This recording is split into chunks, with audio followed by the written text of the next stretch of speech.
تو مستحب نمازوں کے لیے کیونکہ خود نماز واجب نہیں ہے، اس لیے یہ نہیں لفظ استعمال ہوا کہ مستحب نمازوں کے لیے وضو کرنا واجب ہے، نہیں، بلکہ بات ہے کہ وہی ہے، جیسے ہم واجب نماز کو بغیر وضو کے نہیں پڑھتے، مستحب نماز کو بغیر وضو کے نہیں پڑھتے، بات وہی ہے، لیکن واجب نماز کیونکہ خود واجب ہے تو وضو کرنا بھی واجب ہے، لیکن مستحب نماز کے لیے اس طرح بیان کیا گیا کہ اس وقت تک صحیح نہیں ہوگی جب تک وضو نہ کیا جائے.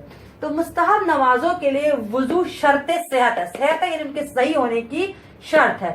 نماز اس وقت تک صحیح نہیں ہوگی جب تک کہ وضو نہ کیا ہو مستحب نماز. تو مستحب نماز کے لیے وضو شرط صحت ہے، یعنی در حقیقت عملی لحاظ سے دیکھیں تو اسی طرح جیسے ہمیں واجب نماز کے لیے وضو کرنا ہے، ہمیں مستحب نماز کے لیے بھی وضو کرنا ہے. صحیح. دوسرا خانہ کعبہ کے واجب طواف کے لیے، یعنی جب خانہ کعبہ جو حج کے لیے جب جاتے ہیں یا عمرہ جب واجب طواف کرتے ہیں تو اس کے لیے وضو کرنا کیا ہو جاتا ہے، واجب ہوتا ہے. وہ طواف بھی واجب ہوتا ہے خانہ کعبہ کا اور اس کے لیے وضو کرنا بھی واجب ہوتا ہے. انشاءاللہ کہ خدا جب ہمیں حج نصیب فرمائے تو ہم اس کو صحیح طریقے سے سمجھ سکیں کہ وہ کون سا طواف ہے اور کس طرح جو ہے اس میں ہمیں اس کو انجام دینا ہوتا ہے. صحیح. تیسری صورت ہے جب وضو کی منت مانی ہو. دیکھیں کتنی بہترین منت ہے. انسان یہ منت مانے گا اگر میری فلاں مشکل حل ہو جائے میں وضو کروں گا. ہم منت مانتے ہیں، ہماری منت تھوڑی مختلف ہوتی ہے، لیکن یہ زیادہ جو روایات میں جن چیزوں کی منت جو بیان کی گیا، وضو کی منت ماننا کہ میرا فلاں کام ہو جائے، میں جمعے کا غسل کروں گی، فلاں مثلا اتنے دفعہ غسل کروں گی، یا اتنی رکعتیں نماز پڑھوں گی، یا اتنے روزے رکھوں گی، یہ وہ منتیں ہیں کہ جو ہمیں روایات میں ملتی ہیں کہ جو سیرت اہل بیت ہے. صحیح. تو جب وضو کی منت مانو، یعنی میں نے اگر منت مانی تھی کہ میرا فلاں کام ہو جائے تو میں وضو کروں گی اور میرا وہ کام ہو گیا تو وضو کرنا مجھ پر کیا ہو گیا، واجب.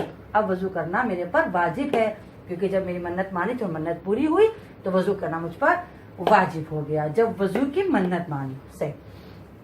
چوتھی صورت ہے جب قرآن مجید کو بوسہ لینے کی منت مانی. دیکھیے قرآن مجید کے لفظوں کو بغیر وضو کے ہم مس نہیں کر سکتے. انشاءاللہ کہ آگے بیان بھی ہو رہا ہے، حرام ہے قرآن مجید کو کہ ہم بغیر وضو کے قرآن مجید کے لفظوں کو ہاتھ لگائیں یا اس کو چومیں یا اپنے جسم سے لگائیں تو حرام ہے.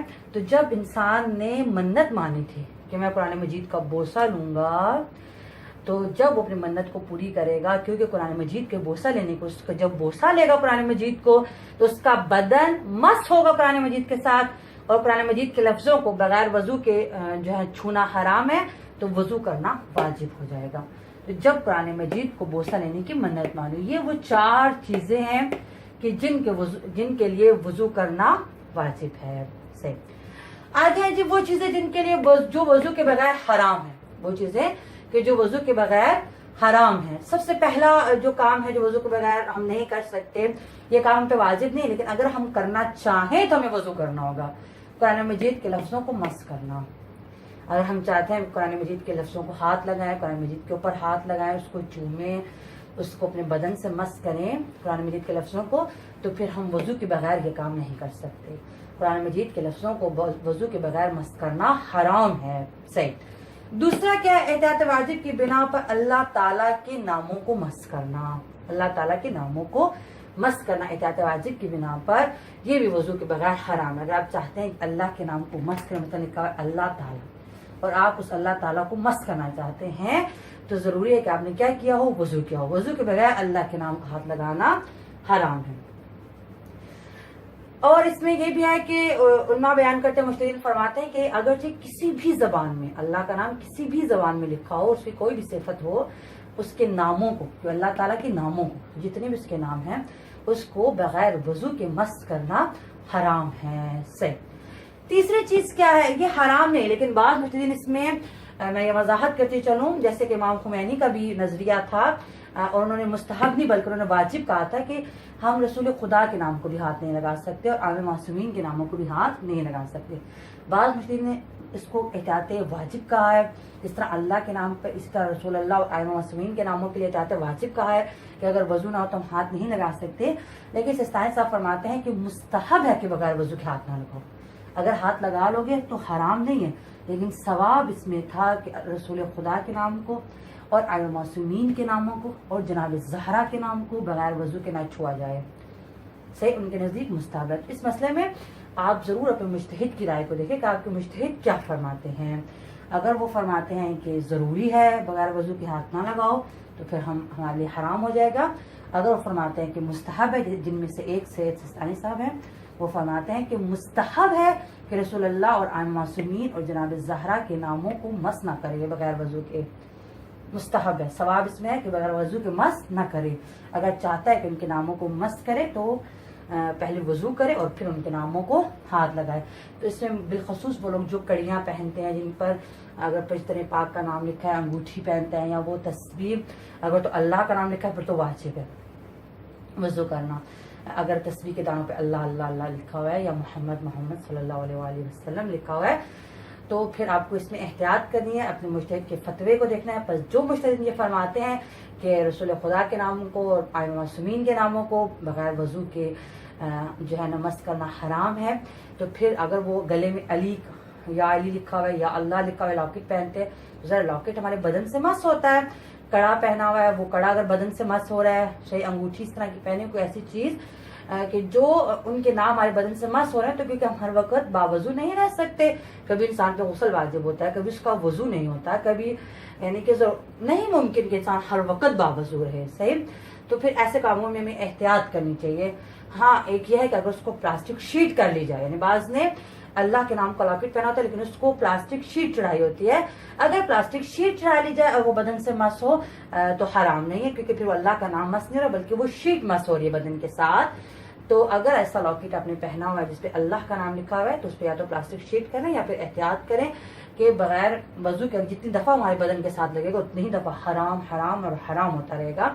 تو اس سے بچیں. اسی طرح اگر ائمہ معصومین کے ناموں کا کوئی آپ نے پہنا ہوا ہے اور آپ کے مجتہد اگر فرماتے ہیں کہ ضروری ہے وضو کرنا، لیکن میں آپ کو بتا رہی ہوں کہ سید سستانی کے نزدیک ضروری نہیں ہے، اگر ٹچ ہوگا تو حرام نہیں ہے، لیکن ثواب اس میں تھا کہ بغیر وضو کے آپ اس کو مس نہ کرتے.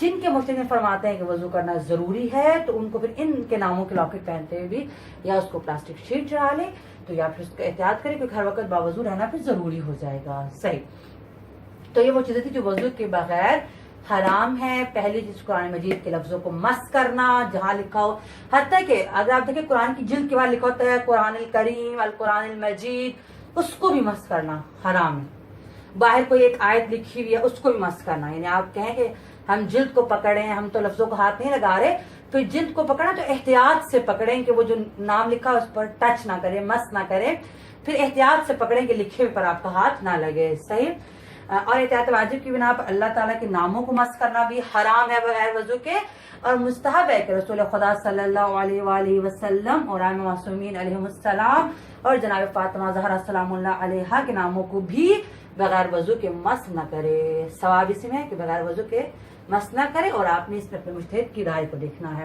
صحیح، کچھ چیزیں کہ جن کے لیے وضو کرنا مستحب ہے، ثواب ہے کہ ان کے لیے وضو کیا جائے.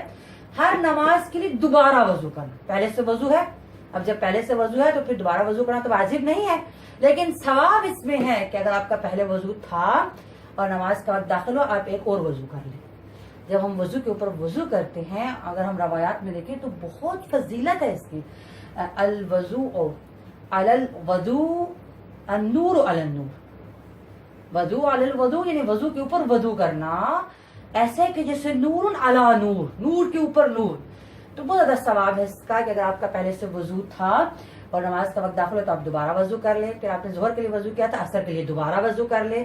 صحیح، تو ہر نماز کے لیے دوبارہ اگرچہ آپ ایک وضو سے کئی نمازیں پڑھ سکتے ہیں، کوئی مسئلہ نہیں، ایک وضو کریں اور کئی نمازیں پڑھیں، آپ کی نمازیں ٹھیک ہے، لیکن ثواب اس میں کہ ہر نماز کے لیے دوبارہ وضو کریں.